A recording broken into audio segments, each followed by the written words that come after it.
Hi friends, అందరికీ నమస్కారం. High court సంచలన తీర్పు. చంద్రబాబు పవన్లకి ఎదురు దెబ్బ. అసలు ఏం జరిగింది అన్న పూర్తి విషయాలు తెలుసుకునే ముందు వీడియోని పూర్తిగా చూడండి. అప్పుడే మీకు పూర్తిగా అర్థమవుతుంది. అదే విధంగా చాలా మంది సబ్స్క్రైబ్ చేసుకోకుండా వీడియోని చూస్తున్నారు. దయచేసి సబ్స్క్రైబ్ చేసుకోండి. సబ్స్క్రైబ్ చేసుకోవడం వల్ల నేను చేసే ప్రతి వీడియో అప్డేట్ మీకు ముందుగానే నోటిఫికేషన్ రూపంలో వస్తుంది. అదే విధంగా లైక్ చేయడం మర్చిపోతున్నారు. దయచేసి లైక్ చేయండి. లైక్ చేయడం వల్ల ఇటువంటి ఇంపార్టెంట్ ఇన్ఫర్మేషన్ చాలా మందికి రీచ్ చేసిన వాళ్ళు అవుతాం. ఇక లేట్ చేయకుండా వీడియోలోకి అయితే వెళ్ళిపోతాం. కూటమి సర్కారుకు ఏపీ హైకోర్టులో ఎదురు దెబ్బ తగిలింది. సోషల్ మీడియా యాక్టివిస్ట్ అవుతు శ్రీధర్ రెడ్డి రిమాండ్ పోలీసులు వేసిన పిటిషన్ ను కొట్టివేసింది.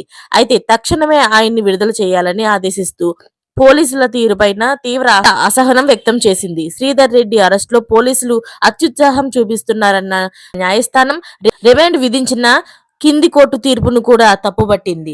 ఇదిలా ఉంటే అక్రమ కేసుల్లోని అవుతు శ్రీధర్ రెడ్డిని ఫిబ్రవరి 24వ తేదీన విజయవాడ పోలీసులు అరెస్టు చేశారు. కోర్టు ఆయనకు మార్చి 10వ తేదీ వరకు రిమాండ్ విధించింది. కింది కోర్టు విధించిన తీర్పుని తప్పుపడుతూ హైకోర్టు తక్షణమే విడుదల చేయాలని ఆదేశించింది.